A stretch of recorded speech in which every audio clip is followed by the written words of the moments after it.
Oh, hi. Didn't see you there. So, the Leadville 100 MTB is just around the corner. And I've gotten some great tips from the Leadville vets here at TPC. And one thing they really implored me to do was train, obviously. But to do that, I need a bike. So I bought myself a new mountain bike to race Leadville this year. This is it. I got this from TPC. Our certified pre-owned inventory is full of hundreds of bikes to choose from. This is a 2021 Specialized Epic EVO. I've already taken it on a couple rides. You can see a little bit of dirt on there, and it pretty much is how it came from TPC. The only thing I've added since I bought it was my personal grips here and this power meter, which is a Power 2 Max NG Eco power meter. But otherwise, I haven't changed anything. And now that I've heard a little bit more about what it takes to do Leadville, I'm gonna add some upgrades to my bike. I'm gonna walk you through those as I set everything up. I would love if you leave me a comment telling me if what I'm doing to my bike is a good idea or maybe a dumb idea. Now let's get started. I'm gonna start here with the cockpit. Whoever owned this bike before me, they had very good taste because they already slammed the stem and cut the steer for me. That's exactly how I like it. Now, after I've ridden this bike a few times, I still actually feel like it is a bit too high and actually a bit too short. So I wanted to lengthen things a little bit and get my bars a tiny bit lower.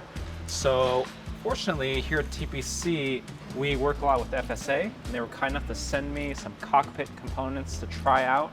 I want to show you these because I think they're really rad. They're really weird looking too, but these are the KFX stable integrated cockpit. It's an integrated bar and stem. It is super light, 260 grams, and I really wanted to use this thing. It was really interesting, but unfortunately, I put it on the bike earlier to sort of try out how it felt, and the bar roll wasn't exactly where I wanted it. That is kind of the downside of an integrated cockpit like this. It kind of, I like rolling my bars back a lot, so they're pretty much completely flat, and this has just a tiny bit of upsweep. I'm sure some people like, but just doesn't work for me. So I'm going for a more traditional cockpit with the regular KFX flat carbon handlebar. This is, the same handlebar that a lot of the FSA sponsored World Cup XC racers use. Sevilla Blanc, national champion, she runs these handlebars, so little racer mojo right there. And as for the stem, FSA sent me a couple options to try. This one is the KFX mountain bike stem. It's 80 millimeters, a negative 12-degree rise. This is probably what I'm gonna try first, but they also sent me this stem, the SLK. This stem, it's negative 20, and you can see it's really flat and it drops the bars a lot more. If you saw Lachlan Morton's Leadville bike last year, he ran something more extreme than this even, and that gave me some weird ideas. Maybe I'll try it out, see how it feels, but I'm gonna start a little more conservative first with the more traditional stem here, and this should get my bars in a nice, little bit lower, little bit longer position that'll feel nice and comfortable. So I'm gonna install these first.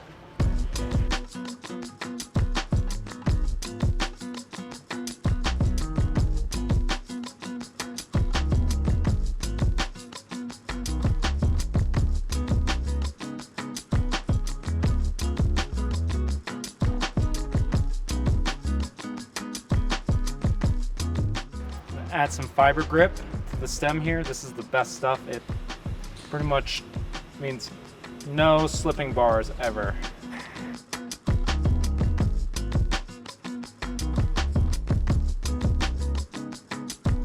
You know what I realized is really nice? This line on the middle of the bars lines up with the line right in the middle of the stem. That makes it really easy to make sure your bars are centered. That's nifty.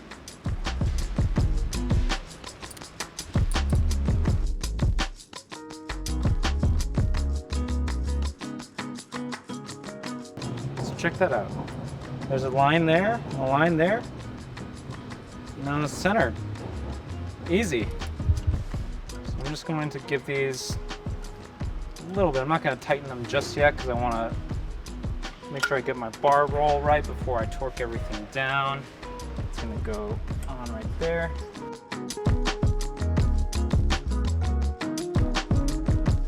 Yeah, so usually you want about 2 or 3 millimeters of a gap between, you know, the top of your last spacer or your stem and the top of your steerer, and that lets you preload your headset. But obviously the stack height on this FSA stem is a bit shorter than that Easton stem this bike came with. So for now, I'm just gonna add another 5mm spacer so I can preload this. So I just went and grabbed a second spacer from our little bin full of spacers. So there we go. It's not gonna look super pretty, but if it bothers me, I'll fix it later. I'll just have a little smokestack temporarily, maybe. I'm gonna actually get the bike all the way on the ground to get the position where I want it.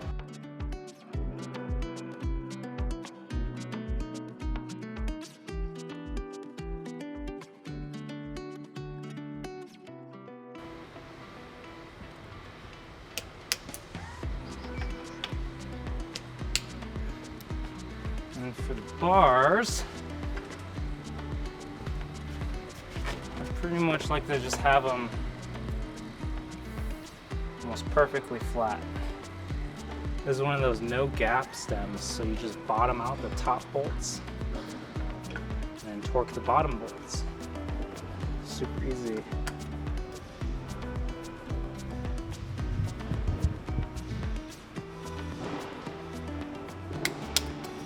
I'm gonna really loosely put my controls back on. I'll get them all situated a bit. These are some old SRAM G2 brakes.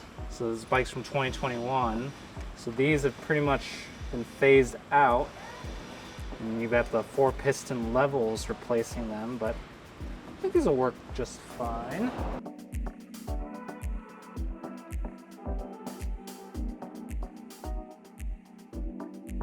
Just leave those loose for now. I'm gonna take my old grips, move them over. I'll probably, this bar comes in a 760 width, so I'll probably leave it as is for right now. Ride it around a little and decide if I want to cut them later. Usually on my XC bikes I ride 740s, but I don't see any harm in trying it out a little wider at first, and ends up being good, maybe I'll just leave them like that. These grips are Ergon GE1s. They're pretty much the same grips I use on my trail and enduro bikes. You know, lock-on grips are way easier than slide-on grips to get on and off if you're gonna, you know, be playing with your bar width. So for me, I always use 2 fingers. This is usually about where I like my brake levers, with SRAM brakes at least. And just loosely tighten those. And I'll get those all dialed in later.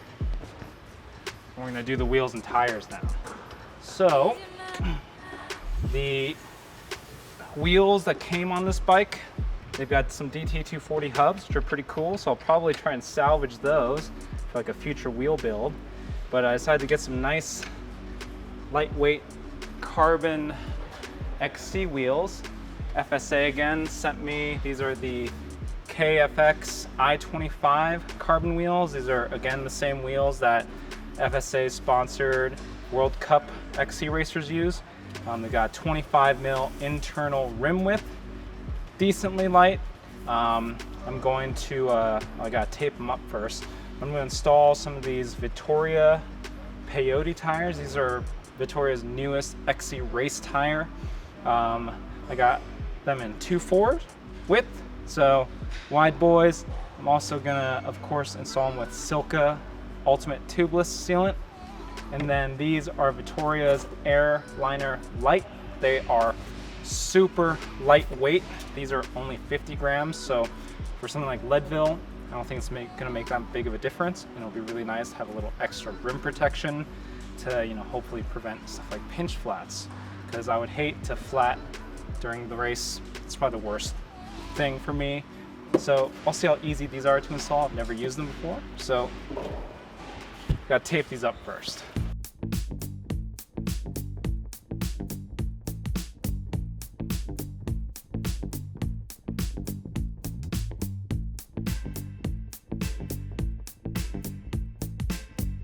So now that the rims are all taped up, I'm gonna put in the tubeless valves. So this is the Airliner Light. It says it's 50 grams. It feels like pretty much nothing. That's pretty impressive. The instructions say to install the tire first, and then you install the Airliner like a tube, so I'm gonna do that. Well, this is the newest sort of race tire from Vittoria. It's got a really low profile tread.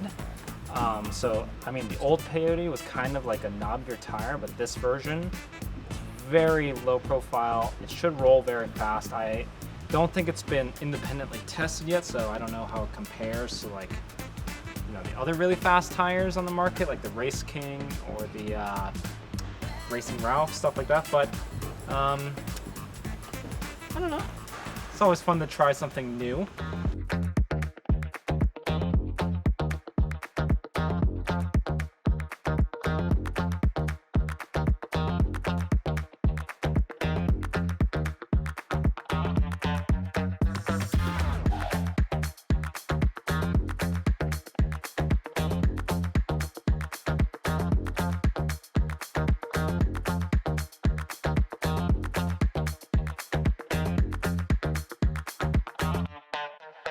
That was super easy. What did that take me, like 3 minutes? Way easier than a Cushcore. All right, let's do the other one.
Can't tell,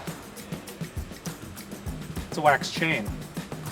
And you've seen some of my previous videos, you might know that I'm a wax chain aficionado, and I'm even using it on my mountain bike. I think it makes a lot of sense for a race like Leadville.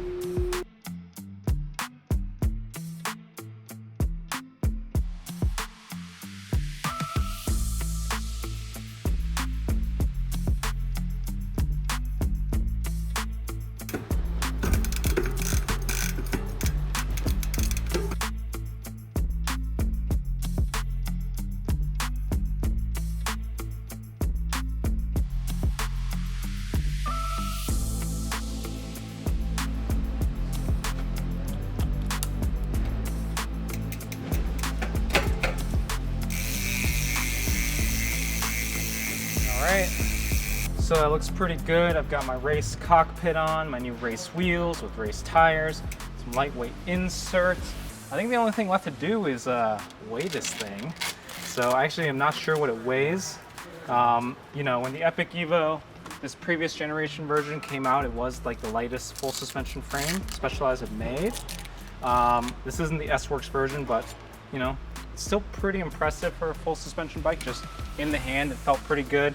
It's got a pretty nice build. You know, it's got SRAM axis, you know, the XX1 cranks, an X01 derailleur, an XX1 cassette and chain. We have Fox 34 step cast factory fork, a factory shock, this Transfer SL dropper seat post. So I'm gonna guess Yeah, I think it's pretty safely under 25 pounds. Let's weigh it.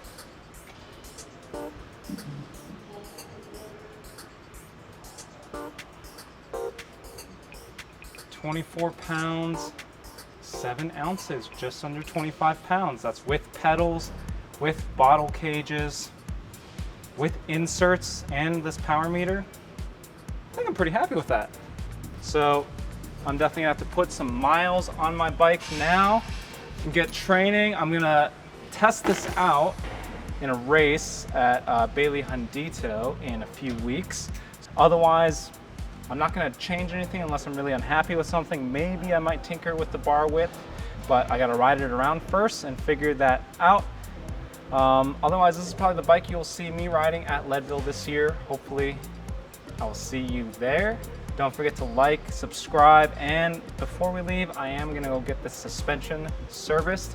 So TPC, we do our own in-house suspension service. I'm gonna take it over to Shay and have him freshen up this 34 step cast fork and factory shock for me so that's working perfectly for race day.